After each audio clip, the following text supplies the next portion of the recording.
while I'm at it, I got these wire strippers. They look kind of weird, but you just line the wire up in that little cavity right there. Try and do this one-handed. I don't know if it's gonna work one-handed or not, but oh, here. I only need one wire lead anyway.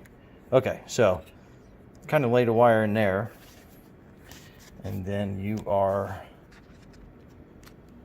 basically just pulling down on the handle. You get a perfectly stripped wire every time.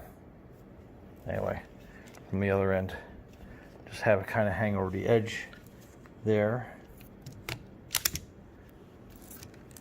and boom, perfectly stripped wire. I love this thing. This thing is absolutely fantastic.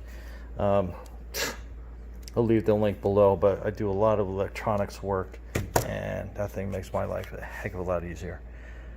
And it works for the other type of wire too, like 110, 220 wire. But anyhow.